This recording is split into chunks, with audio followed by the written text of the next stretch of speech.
আসসালামু আলাইকুম রহমতুল্লাহ। প্রিয় শিক্ষার্থী বন্ধুরা, তোমরা সবাই কেমন আছো? আশা করি অনেক ভালো আছো। তোমাদের সবাইকে আমন্ত্রণ জানাই বিডি শর্টকাট একাডেমির আরও একটি নতুন আয়োজনে। আজকের আয়োজনে আমরা জাহাঙ্গীরনগর বিশ্ববিদ্যালয়ের ভর্তি বিজ্ঞপ্তি 2024-25 শিক্ষাবর্ষের বিস্তারিত তথ্যগুলো জেনে নেওয়ার চেষ্টা করব। তো 2024-25 শিক্ষাবর্ষে তোমাদের জাহাঙ্গীরনগর ইউনিভার্সিটির ভর্তি বিজ্ঞপ্তি প্রকাশ হয়েছে এবং এটা হচ্ছে জাহাঙ্গীরনগর ইউনিভার্সিটির অফিসিয়াল ওয়েবসাইট। এই ওয়েবসাইটে যাবতীয় তথ্যগুলো পাবা, এটা ফার্স্ট আমি বলে দিচ্ছি।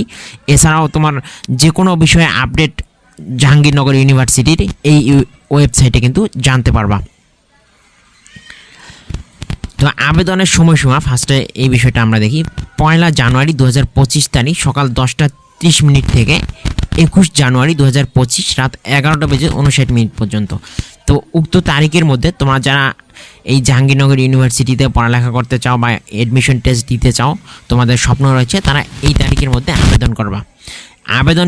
এই আবেদন ফি অনলাইনে ডেবিট কার্ড অথবা ক্রেডিট কার্ড, মোবাইল ব্যাংকিং সেবা ব্যবহার করে। মোবাইল ব্যাংকিং বলতে এখানে বিকাশ, রকেট, নগদ ইত্যাদি মোবাইল ফিনান্সিয়াল যে সকল সার্ভিস রয়েছে সেই সার্ভিসগুলো ব্যবহার করে তোমরা কিন্তু আবেদন ফিটা পরিশোধ করতে পারবা। তো এই ক্ষেত্রে এ, বি, সি এবং ডি ইউনিটের জন্য, অর্থাৎ প্রতি ইউনিটের জন্য আলাদাভাবে আর কি 900 টাকা, ই ইউনিটের জন্য 750 টাকা, C1, F, G এবং H ইউনিটের জন্য প্রতিটির জন্য এটা আলাদাভাবে আর কি 600 টাকা করে, অর্থাৎ F ইউনিটের জন্য 600, যদি G ইউনিটের জন্য 600, H ইউনিটের জন্য 600। এটা আবার এই 4টি ইউনিটের জন্য 600 এভাবে ধরবা না। এর হচ্ছে আই ইউনিটের জন্য 500 টাকা। তো আবেদন ফি এর সাথে 1.2% সার্ভিস চার্জ আবেদনকারীকে প্রদান করতে হবে। তো এই হারে কিন্তু এই যে আবেদন ফি এর সঙ্গে এই সার্ভিস চার্জটা দিতে হবে। এটা সকল ইউনিটের ক্ষেত্রেই প্রযোজ্য। এই যে এ, বি, সি, ডি, ই, তারপর C1 যতগুলো ইউনিট আছে এখানে সকল ইউনিটের ক্ষেত্রেই এই পার্সেন্ট অনুযায়ী আবার সার্ভিস চার্জ দিতে হবে এই 500 টাকার সাথে বা এই 600 টাকার সাথে। ভর্তি পরীক্ষার সমাপন তারিখ, এটা সমাপন তারিখ এই তারিখেও হতে পারে বা এর আগে হওয়ার সম্ভাবনা নাই, বরং 2-1 দিন পরে বা অথবা এই তারিখেও হতে পারে। এটা সমাপন তারিখ দিয়েছে, যদি এটা হয় সেটা পরবর্তী আপডেটে এই যে ওয়েবসাইটটা দেখালাম এই ওয়েবসাইটে কিন্তু তোমাদেরকে জানিয়ে দেওয়া হবে। 9 ফেব্রুয়ারি 2025 থেকে 19 ফেব্রুয়ারি তারিখের মধ্যে। আচ্ছা, এই অনেক ইউনিট তো এই তারিখের ভিতরে আর কি সমাপন তারিখ দিয়েছে, এর ভিতরে হবে শুক্র ও শনিবার ব্যতীত ভর্তি পরীক্ষা অনুষ্ঠিত হবে।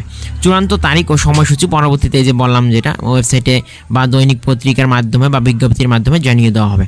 এছাড়াও পরীক্ষার পূর্বে বিস্তারিত তথ্য, সিট প্ল্যান জাহাঙ্গীরনগর ইউনিভার্সিটির এই অফিসিয়াল যে ওয়েবসাইটটা, এই ওয়েবসাইটের মাধ্যমে তুমি জানতে পারবে।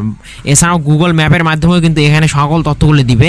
ম্যাপের মাধ্যমে দেখতে পাবা কোন জায়গায় তোমার সিটটা পড়ছে। এই বিষয়ে অনেক সুবিধা রয়েছে, সকল ইউনিভার্সিটির ক্ষেত্রে এই ধরনের সুবিধা অলরেডি করেছে। তো বিভিন্ন ইউনিটের অন্তর্ভুক্ত বিভাগ বা ইনস্টিটিউটে ভর্তি পরীক্ষায় অংশগ্রহণের জন্য ন্যূনতম যোগ্যতা।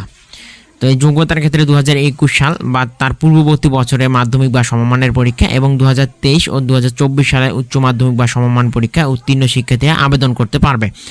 তো এখানে কিন্তু যারা সেকেন্ড টাইমার যারা রয়েছে তারাও আবেদন করতে পারবা এবং 2000 অর্থাৎ চলিত সনের যারা এক্সাম দিয়েছে তারাও আবেদন করতে পারবা। চলিত সনে এইচএসসি এক্সাম, হ্যাঁ, এটা আবার ভুল বুঝবা না। এরপর হচ্ছে মাধ্যমিক বা সমমান ও উচ্চ মাধ্যমিক বা সমমান পরীক্ষা চতুর্থ বিষয় সহ মোট জিপিএ গণনা করা হবে। এখানে কিন্তু জিপিএ গণনার ক্ষেত্রে চতুর্থ বিষয় সহ গণনা করা হবে।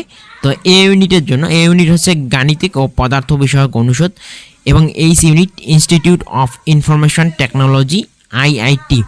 মাধ্যমিক ও উচ্চ মাধ্যমিক উভয় পরীক্ষায় মোট জিপিএ 8.5 এবং পৃথকভাবে ন্যূনতম জিপিএ 4 থাকতে হবে। এটি হচ্ছে এ ইউনিট বা গাণিতিক ও পদার্থবিজ্ঞান অনুষদের জন্য। উভয় জিপিএর এসএসসি এবং এইচএসসি এর জিপিএর যোগফল হচ্ছে 8.50 এবং পৃথকভাবে এসএসসি অথবা এইচএসসিতে পৃথকভাবে ন্যূনতম জিপিএ হচ্ছে 4 থাকতে হবে। একইভাবে বি ইউনিটের ক্ষেত্রে সমাজবিজ্ঞান অনুষদ বি ইউনিট, সি ইউনিট কলা ও মানবিকী অনুষদ, ই ইউনিট বিজনেস স্টাডিজ অনুষদ এবং এফ ইউনিট আইন অনুষদ এবং আই ইউনিট তুলনামূলক সাহিত্য ও সংস্কৃতি ইনস্টিটিউট। তো এই অনুষদ বা এই ইউনিটগুলোর জন্য আবেদন যোগ্যতা সেম, এজন্য এই ইউনিটগুলো তুলে দেওয়া হয়েছে। এই কয়েকটি ইউনিটের জন্য আবেদন যোগ্যতা দেখব। এক্ষেত্রে এসএসসি এবং এইচএসসি বা মাধ্যমিক বা উচ্চ মাধ্যমিক পরীক্ষায় বিজ্ঞান শাখা হতে মোট জিপিএ 8, মানবিক ব্যবসা শিক্ষা বা অন্যান্য শাখার জন্য মোট জিপিএ 7.5 এবং উভয় পরীক্ষায় পৃথকভাবে ন্যূনতম জিপিএ 3.50 থাকতে হবে। তো এখানে কিন্তু জিপিএর একটু তারতম্য হচ্ছে, বিজ্ঞান শাখার ক্ষেত্রে একটু বেশি এবং অন্যান্য শাখার ক্ষেত্রে একটু কম। এরপর হচ্ছে C1 ইউনিট কলা ও মানবিক অনুষদ, নাটক ও নাট্যতত্ত্ব বিভাগ এবং চারুকলা বিভাগ। এই ক্ষেত্রে আবেদন যোগ্যতা হচ্ছে মাধ্যমিক ও উচ্চ মাধ্যমিক বা এসএসসি অথবা এইচএসসি আর কি যেটা বলো। এর জিপিএ হচ্ছে 7, পৃথকভাবে ন্যূনতম জিপিএ 3.50 থাকতে হবে। এরপর হচ্ছে ডি ইউনিট হচ্ছে জীববিজ্ঞান অনুষদ, মাধ্যমিক ও উচ্চ মাধ্যমিক পরীক্ষায় মোট জিপিএ 9 এবং পৃথকভাবে ন্যূনতম জিপিএ 4 থাকতে হবে। G unit institute of business administration IBAJU, এক্ষেত্রে এসএসসি এবং এইচএসসি এর জিপিএর জন্য বিজ্ঞান শাখার জন্য জিপিএর যোগফল হচ্ছে 8.5 এবং পৃথকভাবে ন্যূনতম জিপিএ 4.25। এরপর মানবিক ও ব্যবসা শিক্ষা অন্যান্য শাখার জন্য মোট জিপিএর যোগফল হচ্ছে 8, পৃথকভাবে ন্যূনতম জিপিএ 4 থাকতে হবে। এটি মূলত ইংলিশ মিডিয়ামের শিক্ষার্থীদের ক্ষেত্রে। তো এটি সংক্ষেপে একটু বলবো, যারা ইংলিশ মিডিয়ামে তারা ভালো করে পড়ে নিবা। 2019 সাল বা তার পরবর্তী সাল ও লেভেল পরীক্ষা অন্তত 5টি বিষয়ে এবং 2023 অথবা 24 সালে এ লেভেল পরীক্ষা অন্তত 2টি বিষয়ে উত্তীর্ণ শিক্ষার্থীরা ভর্তির জন্য আবেদন করতে পারবা। তো আবেদনকারী ও লেভেল এবং এ লেভেলের 7টি বিষয়ের মধ্যে 4টি বিষয় কমপক্ষে বি গ্রেড ও 3টি বিষয় কমপক্ষে সি গ্রেড বা সমমান থাকতে হবে। এ লেভেলের শিক্ষার্থীদের ক্ষেত্রে কিছু ক্রাইটেরিয়া আছে। এ ইউনিটের ক্ষেত্রে পদার্থবিজ্ঞান, রসায়ন ও গণিতে পৃথকভাবে বি গ্রেড বা সমমান থাকতে হবে। বি ও এফ ইউনিটের ক্ষেত্রে বাংলা অথবা ইংরেজিতে পৃথকভাবে বি গ্রেড বা সমমান থাকতে হবে। ডি ইউনিটের ক্ষেত্রে, এটি ইংলিশ মিডিয়ামের শিক্ষার্থীদের ক্ষেত্রে শুধুমাত্র। ডি ইউনিটের ক্ষেত্রে জীববিজ্ঞান, রসায়ন ও জীববিদ্যা পৃথকভাবে ন্যূনতম বি গ্রেড বা সমমান থাকতে হবে। প্রয়োজনীয় যোগ্যতা সম্পন্ন শিক্ষার্থীরা যে কোনো ইউনিটে আবেদন করতে পারবে। তো এখানে কিছু শর্ত রয়েছে। উচ্চ মাধ্যমিক বা সমমান পরীক্ষায় গ্রেডিং পদ্ধতিতে উত্তীর্ণ শিক্ষার্থীদের বিভিন্ন বিষয়ে নিচের যোগ্যতাগুলো থাকতে হবে। তো এখানে এই যে এই ইউনিটের অন্তর্ভুক্ত যে সাবজেক্টগুলো, এই সাবজেক্টে পড়া এসএসসির ক্ষেত্রে গ্রেড বা এই ফলাফলটা থাকতে হবে এবং ভর্তি পরীক্ষায় এই ফলাফলটা থাকতে হবে, তাহলে এই সাবজেক্টে পড়তে পারবে। ফর এক্সাম্পল, যে গণিতের জন্য দেখো, গণিতে ন্যূনতম এ গ্রেড থাকতে হবে এইচএসসি লেভেলে। একইভাবে গণিতের অংশে 50% নম্বর পেতে হবে। এটা হচ্ছে যে তোমাদের এক্সাম হবে জাহাঙ্গীরনগর ইউনিভার্সিটির ভর্তির এক্সাম, এই এক্সামে 50% নাম্বার পেতে হবে এবং গণিতে ন্যূনতম এ গ্রেড থাকতে হবে। তাহলে তুমি কিন্তু এই গণিত সাবজেক্ট নিয়ে, এই যে এ ইউনিটের গণিত সাবজেক্টে পড়াশোনা করতে পারবে। এরপর পরিসংখ্যানের ক্ষেত্রে এই যে গণিত অথবা পরিসংখ্যানের ন্যূনতম এ গ্রেড, এটা উচ্চ মাধ্যমিকের ফলাফলে।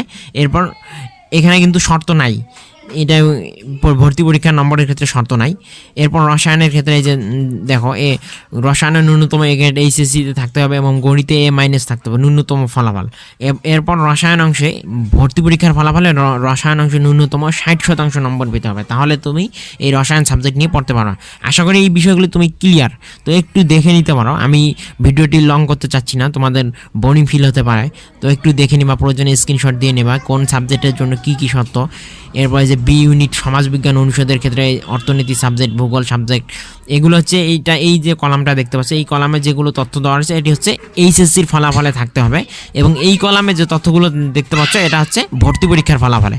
তো আমি এগুলো বিস্তারিত পড়তেছি না, কারণ সময় অনেক লাগবে, ভিডিওটি অনেক বড় হবে। এরপর সি ইউনিটের ক্ষেত্রে দেখে নাও একটু, আমি আস্তে আস্তে স্ক্রল করতেছি, তোমরা দেখে নিতে পারো, ভিডিওটা বড় করতে চাইতেছি না। এরপর C1 ইউনিট কলা ও মানবিক অনুষদ, এখানে এই যে দেখতে পাচ্ছ C1 ইউনিট অন্তর্ভুক্ত বিভাগসমূহে ভর্তি ইচ্ছুদের জন্য এমসিকিউ ও ব্যবহারিক পরীক্ষায় পৃথকভাবে পাশ করতে হবে এবং 20 নম্বরের ব্যবহারিক পরীক্ষায় ন্যূনতম 40% নম্বর পেতে হবে। এটা হচ্ছে C1 ইউনিটের জন্য একটা শর্ত। এরপর হচ্ছে ডি ইউনিট জীববিজ্ঞান অনুষদ, এই যে জীববিজ্ঞান অনুষদের আলাদা যে সাবজেক্টগুলো এগুলো, এবং এটা হচ্ছে উচ্চ মাধ্যমিকের ফলাফলে থাকতে হবে। যেমন উদ্ভিদ বিজ্ঞানে যদি পড়ালেখা করতে চাও বা এই সাবজেক্টে পড়তে চাও, সেক্ষেত্রে তোমাকে এইচএসসি লেভেলে জীববিজ্ঞানের ন্যূনতম A- থাকতে হবে এবং ভর্তি পরীক্ষার ফলাফলে কিন্তু শর্ত দেয় নেই। এগুলো কিন্তু গত বছরের সার্কুলারে দেওয়া ছিল, এবার একটু শিথিল করেছে। তো একবার এক এক রকম আপডেট আসে, সো তোমরা জানতে পারো এই বিষয়গুলো, প্রতি বছর এরকম আপডেট হয়।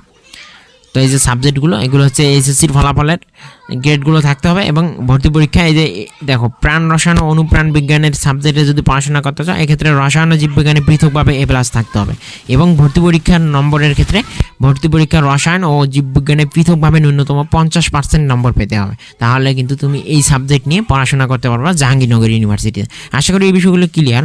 এরপর হচ্ছে বিজনেস স্টাডিজ অনুষদ, একটু দেখে নাও, এখানে যে ভর্তি পরীক্ষার ফলাফলের শর্ত নেই কিন্তু এইচএসসির ফলাফলের শর্ত রয়েছে। এফ ইউনিট আইন অনুষদ, এক্ষেত্রে যে শর্তগুলো একটু দেখে নাও, এগুলো কিন্তু এবার শিথিল করেছে, অনেকটা শিথিল করেছে। তো ভর্তি পরীক্ষার এবার মান বন্টন, তো এই ক্ষেত্রে কিছু তথ্য দেখো, এমসিকিউ পদ্ধতিতে করা হবে। তো অপটিক্যাল মার্ক রিডার OMR পদ্ধতিতে উত্তরপত্র মূল্যায়ন করা হবে। প্রতিটি ভুল উত্তরের জন্য 0.20 নম্বর কাটা যাবে। তো অন্যান্য ইউনিভার্সিটিতে কিন্তু 0.25 নম্বর দেয়। তো শুধুমাত্র আমার জানা মতো এই জাহাঙ্গীরনগর ইউনিভার্সিটিতেই নেগেটিভ মার্কিং কম, অর্থাৎ 5টি ভুল করলে 1 নম্বর কাটা যাবে। নেগেটিভ মার্কিং যারা বোঝো না, এই নেগেটিভ মার্কিং হচ্ছে এমন বিষয় যেটা হচ্ছে তোমার যে সঠিক উত্তর করেছো সেই সঠিক উত্তর থেকে এই 0.25 নম্বর কাটা যাবে। এটা ভুল উত্তর যতটি দাগিয়েছো সেই অনুপাতে, অর্থাৎ ভুল দাগালে এই প্রতিটি ভুলের জন্য 0.20 নম্বর তোমার সঠিক নম্বর থেকে কেটে নেওয়া হবে। ভুল দাগাইছো এটার ফাড়া বলতে পারো। এরপর হচ্ছে ভর্তি পরীক্ষার নম্বর ও সময়। সকল ইউনিটেই 80 নম্বরের এমসিকিউ পদ্ধতিতে ভর্তি পরীক্ষা অনুষ্ঠিত হবে। সকল ইউনিটেই কিন্তু 80 নম্বরের ভর্তি পরীক্ষা অনুষ্ঠিত হবে। তো পরীক্ষার সময় থাকবে 55 মিনিট, তবে OMR পূরণের জন্য আলাদাভাবে 5 মিনিট পাবা। তো পরীক্ষার সময় থাকবে 55 মিনিট। ভর্তি পরীক্ষা শেষ হওয়ার সর্বোচ্চ 7 দিনের মধ্যে সংশ্লিষ্ট ইউনিট বা অফিস ফলাফল প্রকাশ করবে। ভর্তি পরীক্ষার ফল ওয়েবসাইটে এবং ইউনিটের অফিসের নোটিশ বোর্ডে প্রকাশ করা হবে। যারা ইউনিভার্সিটির অফিস থেকে অফিসের নোটিশ বোর্ডেও দেখতে পাবা তোমাদের ফলাফল। তো এটা হচ্ছে তোমরা যেহেতু বিভিন্ন বিভাগীয় শহর থেকে এক্সাম দিতে যাবা, সো নোটিশ বোর্ডে দেখাটা সম্ভব হবে না, কিন্তু এই ওয়েবসাইটে কিন্তু বাংলাদেশের যে কোনো অঞ্চল থেকেই তুমি দেখতে পারবা এক্সামের পর ফলাফলটা।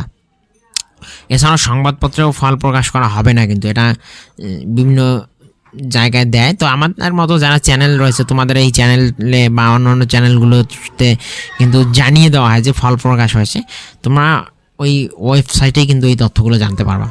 তো সকল ইউনিটের জন্য এমসিকিউ এর 5 নম্বর হচ্ছে 33%। 33 মার্ক নয়, কিন্তু এটা 33% হচ্ছে তোমাদের যে 80 নম্বরের আছে, এই 80 নম্বরের যে 33%, এই পার্সেন্ট অনুযায়ী যদি তুমি নম্বরটা পাও তাহলে পাস করবা। এটা 33 নম্বর না, এটা একটু বুঝে নিবা।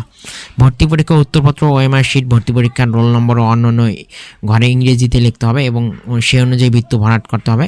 OMR শিট উত্তরপত্রের নিচে নির্ধারিত স্থানে নির্দেশনা মোতাবেক একটি বাংলা এবং একটি ইংরেজি বাক্য লিখতে হবে। তো এটা কিন্তু আর চট্টগ্রাম ইউনিভার্সিটিতেও এরকম মনে হয়, আমার সঠিক মনে পড়তেছে না, কিন্তু এই ইউনিভার্সিটির ক্ষেত্রে অবশ্যই এই যে এখানে যে বাক্যটা দেওয়া থাকবে, এই বাক্যটা তোমরা বাংলাতেও দেওয়া থাকবে, ইংরেজিতেও দেওয়া থাকবে, সেটা লিখবা। পরীক্ষার প্রশ্নপত্র ইংরেজিতে চাইলে আবেদনকারীকে আবেদনের সময় প্রশ্নপত্রের ভাষা ইংরেজি নির্বাচন করতে হবে। তাদের পরীক্ষা ইউনিট কর্তৃক নির্ধারিত সময় স্থানে অনুষ্ঠিত হবে।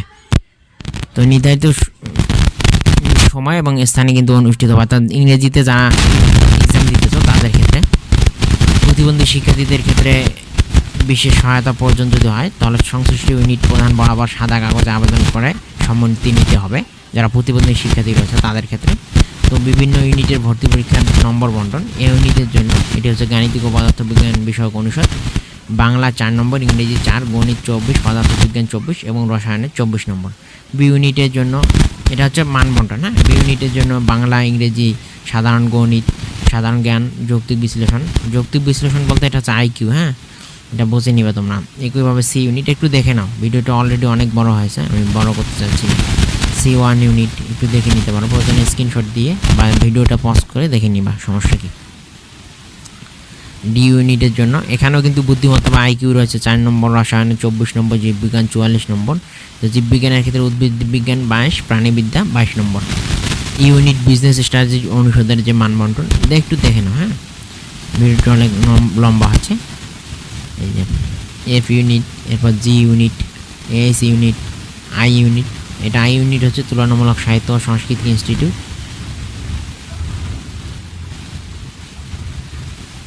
ভর্তির জন্য আবেদন করার নিয়মাবলী। আবেদন অনলাইনের নিয়মাবলী আরও বিস্তারিত এই ইউনিভার্সিটির যে অফিসিয়াল ওয়েবসাইট রয়েছে সেখানে দেওয়া থাকবে, এই অফিসিয়াল ওয়েবসাইটে। পাশাপাশি এখানে এক্সট্রা একটা বিষয় যা তোমাদের অত্যন্ত প্রয়োজনীয়, এই বিষয়টা আমি আলোচনা করবো, কীভাবে আবেদন করবো। এটা কিন্তু ওয়েবসাইটে পাবা, বিভিন্ন ইউটিউব চ্যানেলেও কিন্তু তোমরা ভিডিওগুলো পাবা। তো এই ছবির ক্ষেত্রে দেখো, ছবির মাপ কিন্তু মেডিকেলের মতো 300x300 পিক্সেল হবে এবং এর ফাইল সাইজটা 100 কিলোবাইট এর কম হলে হবে। এটাই কিন্তু ম্যাক্সিমাম ফাইল সাইজ, যেহেতু সর্বোচ্চ বলছে এর কম হলে কিন্তু আপলোড দিতে পারবা। এবং স্বাক্ষরের ক্ষেত্রে স্বাক্ষরের সাইজ হচ্ছে 300x80 পিক্সেল এবং সর্বোচ্চ সাইজ হচ্ছে 60 কিলোবাইট বা এর কম। ম্যাক্সিমাম সাইজ হচ্ছে 60 কিলোবাইট, এর চেয়ে কম আপলোড দিবা। এবং এটার ফরম্যাটটা বা ফাইলের যে নামটা, এটা জেপিজি ফরম্যাটে অথবা জেপিইজি 2 ফরম্যাটে আপলোড দিতে হবে, তাহলে কিন্তু আপলোড দিতে পারবা। তো এই শর্তগুলো মেনে কিন্তু এইগুলো তোমার বা এই মাপের ছবি স্বাক্ষর রেডি করে আবেদন করবা। আবেদনযোগ্য ইউনিটগুলোর তালিকা থেকে আবেদনকারীকে নির্ধারিত আবেদন ফি প্রদান পূর্বক এক বা একাধিক ইউনিটে আবেদন সম্পন্ন করতে পারবে। তুমি যদি চাও যে না আমি একাধিক ইউনিটে আবেদন করব বা একাধিক ইউনিটে এক্সাম দেবো, সেটাও সম্ভব এই ইউনিভার্সিটির ক্ষেত্রে। পেমেন্ট সংক্রান্ত বিস্তারিত নিয়মাবলী ও ধাপসমূহ ওয়েবসাইটে পাওয়া যাবে। এরপর ও লেভেল এ লেভেলের শিক্ষার্থীদের ক্ষেত্রেও বিভিন্ন ট্রান্সক্রিপ্ট বা ইকুইভ্যালেন্ট সার্টিফিকেট এগুলো ডাউনলোড করে বা আপলোড করতে হবে, এগুলো দিতে হবে। তো প্রবেশপত্র ডাউনলোডের তারিখ হচ্ছে 2/2/2025 তারিখ হচ্ছে প্রবেশপত্র ডাউনলোড করা যাবে। তো উক্ত সময়ের মধ্যে তোমার প্রবেশপত্র ডাউনলোড করে A4 কাগজে রঙিন প্রিন্ট করবে। প্রবেশপত্র ডাউনলোড বাটনে ক্লিক করে ডাউনলোড করতে হবে, এখানে দেখে নাও, এবং প্রিন্ট করে নিজের সংগ্রহে রাখবা। একাধিক ইউনিটে আবেদন করে থাকলে একাধিক ইউনিটের প্রবেশপত্র আলাদাভাবে ডাউনলোড করবে বা সংগ্রহ করবা। সিট প্ল্যান ও ফলাফল এই ওয়েবসাইট থেকে সকল তথ্যগুলো কিন্তু জানতে পারবা। নির্ধারিত সময়ে কিন্তু এগুলো ওয়েবসাইটে একটু নজর রাখবা, তোমরা জানতে পারবা। পাশাপাশি SMS এর মাধ্যমেও কিন্তু জানানো হবে। এছাড়াও এই যে এটা হচ্ছে তাদের অফিসিয়াল ইমেল অ্যাড্রেস, এই ইমেল অ্যাড্রেস থেকে ভর্তি সংশ্লিষ্ট ইমেলে নোটিফিকেশন পাঠানো হবে। তুমি যখন আবেদন করবা তখন যদি ইমেল অ্যাড্রেস দাও, সেই ইমেলে কিন্তু এই ইমেল থেকে নোটিফিকেশন বা জানিয়ে দেওয়া হবে। ভর্তির জন্য নির্বাচন পদ্ধতি লিখিত পরীক্ষায় প্রাপ্ত নম্বরের সঙ্গে নিচের ক্ষয়ে বর্ণিত নম্বর যোগ করে সর্বোচ্চ, এখানে কিন্তু জিপিএতে নম্বর রয়েছে। তো সংশ্লিষ্ট ইউনিট বা ভর্তির আসনে সর্বাধিক 10 গুণ শিক্ষার্থী পৃথক তালিকা মেধা অনুযায়ী প্রণয়ন করা হবে। C1 ইউনিটের অন্তর্ভুক্ত নাটক ও নাট্যতত্ত্ব বিভাগ ও চারুকলা বিভাগের চূড়ান্ত মেধাক্রম ব্যবহারিক পরীক্ষার পরে প্রকাশ করা হবে। গ্রেডিং পদ্ধতিতে উত্তীর্ণ শিক্ষার্থীদের মাধ্যমিক বা সমমানের পরীক্ষা চতুর্থ বিষয়সহ জিপিএকে 1.5 বা 1.5 গুণ এবং উচ্চ মাধ্যমিক বা সমমানের পরীক্ষায় চতুর্থ বিষয় সহ জিপিএকে 2.5 দ্বারা গুণ করে লিখিত পরীক্ষার প্রাপ্ত নম্বরের সাথে যোগ করে চূড়ান্ত ফল তৈরি করা হবে। জিপিএর নম্বর এবং তোমার যে লিখিত পরীক্ষা বা MCQ টাইপ যে এক্সামটা হবে 80 নম্বরে, এই এক্সামের নম্বর এবং এটার প্রক্রিয়াটা তো বুঝতে পারছো। চতুর্থ বিষয় সহ 1.5 গুণ হবে SSCর ফলাফল, আর চতুর্থ বিষয় সহ 2.5 বা 2.5 গুণ হবে এইচএসসির ফলাফল। এখান থেকে যে নম্বরটা সেই নম্বর এবং তোমার ভর্তি পরীক্ষার নম্বর, এই দুইটা নম্বর অ্যাডজাস্ট করে চূড়ান্ত ফলাফলটা তোমার তৈরি করা হবে। মাধ্যমিক ও উচ্চ মাধ্যমিক পরীক্ষার সঙ্গে সামঞ্জস্য রাখাতে ও লেভেল এবং এ লেভেলের শিক্ষার্থীদের ক্ষেত্রে এই যে গ্রেডের ক্ষেত্রে এই যে তথ্যগুলো দেওয়া আছে ইংলিশ মিডিয়ামে, তোমরা একটু দেখে নিবা। ভর্তি পরীক্ষা উত্তীর্ণ প্রার্থীদের সাক্ষাৎকার কর্মসূচি পরবর্তীতে এই ওয়েবসাইটে কিন্তু সকল আপডেট জানতে পারবা, এটা প্রথমে বলছি। এছাড়াও পত্রিকার বিজ্ঞপ্তির মাধ্যমে কিন্তু জানানো হবে। তো বেটার হয় এই ওয়েবসাইটে নজর রাখা, এখান থেকে আপডেট জানতে পারবা। পরীক্ষার হলে প্রবেশপত্র, মাধ্যমিক পরীক্ষার মূল রেজিস্ট্রেশন কার্ড এবং সাধারণ বলপেন ছাড়া কোনো প্রকার ক্যালকুলেটর, মোবাইল ফোন, ঘড়ি, অন্যান্য সহায়ক ডিভাইস নিয়ে প্রবেশ করা যাবে না। এসব ডিভাইস পাওয়া গেলে অথবা কোনো শিক্ষার্থী ভর্তি পরীক্ষা অসৎ উপায় অবলম্বন করে যে কোনো পর্যায়ে, এটা সকল ইউনিভার্সিটির ক্ষেত্রে ধরা পড়লে কিন্তু প্রচলিত নিয়ম অনুযায়ী আইনানুগ ব্যবস্থা নেবে, এটা সকল ইউনিভার্সিটির ক্ষেত্রে। সো এটা করাও ঠিক কাজ না, এটা সঠিক কাজ না। কোটা ভর্তির ক্ষেত্রে যে তথ্যগুলো আবেদন ভর্তি পরীক্ষায় উত্তীর্ণ শিক্ষার্থীদের মধ্যে থেকে গ্রহণ করা হবে, এবারে পরবর্তীতে দৈনিক পত্রিকায় বিজ্ঞপ্তি প্রচার করা হবে। ভর্তি সংক্রান্ত যে কোনো বিষয় পরিবর্তনের অধিকার বা পরিবর্তন এগুলো কিন্তু কর্তৃপক্ষ সংরক্ষণ করে বা তাদের অধিকার রয়েছে। তো আবেদন সংক্রান্ত সহায়তার জন্য আবেদন ও পেমেন্ট, ছবি, স্বাক্ষর, আপলোড ও প্রবেশপত্র সংক্রান্ত সহায়তার জন্য এই যে নম্বর দেখতে পাচ্ছ, এই নম্বরে কন্ট্যাক্ট করে তুমি তোমার সমাধান করে নিতে পারবা। তবে সময় হচ্ছে 10টা থেকে সন্ধ্যা 7টা পর্যন্ত, এই সময়ের মধ্যে। অন্যান্য সাধারণ জিজ্ঞাসা সংক্রান্ত কোনো বিষয় থাকলে এই নম্বরে কন্ট্যাক্ট করতে পারবা। এছাড়াও অফিসিয়াল ইমেল অ্যাড্রেস হচ্ছে, এখান থেকেও তুমি তোমার সমস্যার সমাধান করে নিতে পারবা বা কোনো জানার আগ্রহ থাকলে সে বিষয়ে জানতে পারবা। এই ছিল তোমাদের জাহাঙ্গীরনগর বিশ্ববিদ্যালয়ে ভর্তির বিজ্ঞপ্তি। তোমাদের সকলের জন্য শুভকামনা রইল। আজকের ভিডিও এ পর্যন্তই। আল্লাহ হাফেজ।